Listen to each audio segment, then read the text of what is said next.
Alright, so today we're talking about boxing. So yesterday there was one of the biggest moments of 2020, and no, I'm not talking about coronavirus. I'm talking about Jake Paul versus Nate Robinson. I would say Mike Tyson's fight versus Roy Jones Jr., but that fight was terrible and it was a complete waste of my time. I honestly feel bad for anyone that had to pay to watch that fight because man, that was a huge letdown. I mean, Snoop Dogg's commentary was better than the fight itself, and that's just disappointing. But anyway, before the dumpster fire that was Tyson and Roy fight, it was a fight that I thought was going to be terrible, but I couldn't have been any more wrong. Jake Paul literally like caressed a baby to sleep that night. Like he put Nate Robinson in a place that there was no return from. He sent this man to the shadow realm. Like he's now a part of meme culture. There's no coming back anymore. Once Twitter gets a hold of you, there's no return. This man Jake knocked the holy ghost out of Nate. Like I literally watched him exorcise a demon that night. Man's Nate just dropped like a sack of potatoes. Like he got knocked out in the second round right after getting knocked down like twice before that. So I already knew what was coming. Like you could just sense the impending danger that was awaiting him in the second round. And my God, man, he got laid out and literally just sat lifeless for about 10 minutes. I honestly thought the dude was dead. Like I think he was just watching his life flash before his eyes in like internal like in a state of eternal slumber.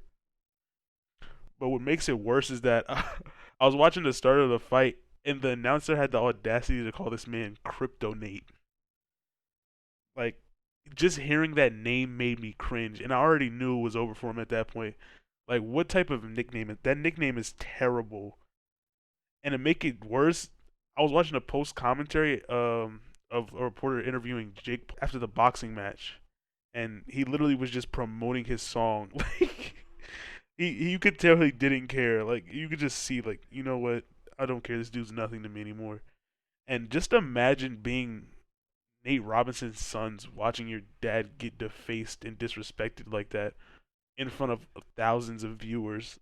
like like don't get me wrong, Nate Robinson was a demon in the NBA, but last night Jake Paul turned that man into an angel, sent him straight to heaven's gates. That's tough. And to like make matters worse, it's not even that he lost. It's the way he lost. Like I feel like if he would have just stopped fighting when the ref asked him the second time, it wouldn't be as bad as it is now. It's just that like bro, when you look at some of these pictures after he gets knocked out, like as a black person, like it just rubs you the wrong way. Like I feel like I'm looking at Jesus Christ, I don't want to say. I feel like I'm looking at like a slave owner looking at his slave that was trying to run away, and he just no. I don't care. I don't care. If you look at these pictures, bro, you cannot tell me it does not look like that. I don't care what you say. Like it's so bad, and I'm not the only one. So like, if you can't get mad at me for saying it, I just repeated what everyone else on Twitter was saying. I'm gonna show y'all the tweets. Look at this.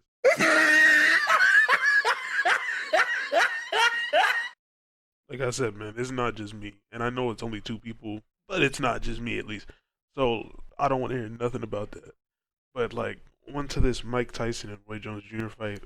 That fight was okay. I'm gonna break it down. It was really just 8 rounds of two men hugging each other. Like the fight went nowhere. In my opinion, Mike Tyson should have won, but they decided to end it in a draw for whatever reason. But you know, whatever they do whatever they want.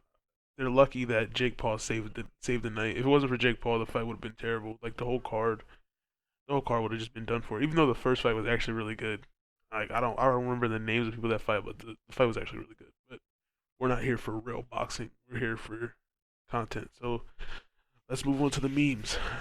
So if you know anything about social media, you know a big part of social media is memes, and Twitter is probably one of the most prominent places for them besides Instagram. Once you become a meme on Twitter, there's literally no stopping it because it just gets retweeted and liked, and more people see it. And in Nate Robinson's case, it was just memes of him getting knocked out all over the place.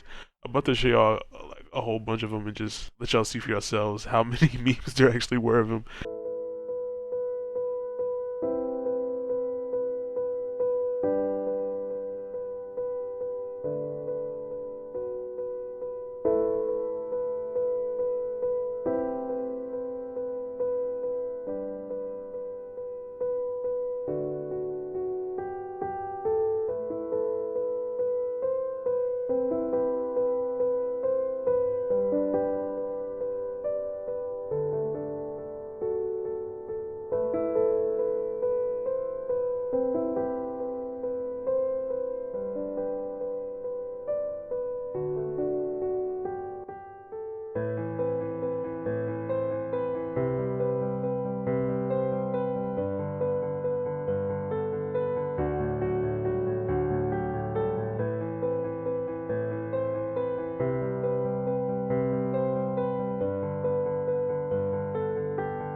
as you can see, man's got eviscerated online. Got internet bullied.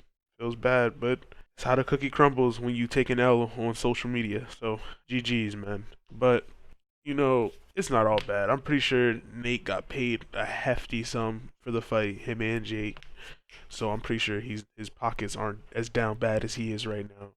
But anyway, man, hopefully we get to see Floyd and the other Paul brother go against each other. I don't know his name. I don't watch them like that, but hopefully get to see that fight. But yeah, this was just something new.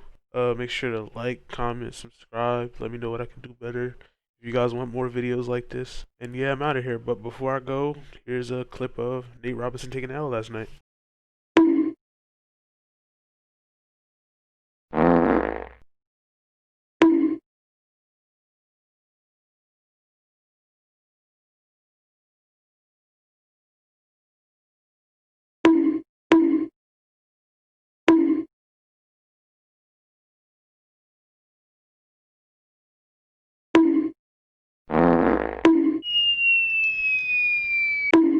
The things I would do to you, love it when you troll it like a hulu. So much I wanna prove to you, so much I wanna prove to you.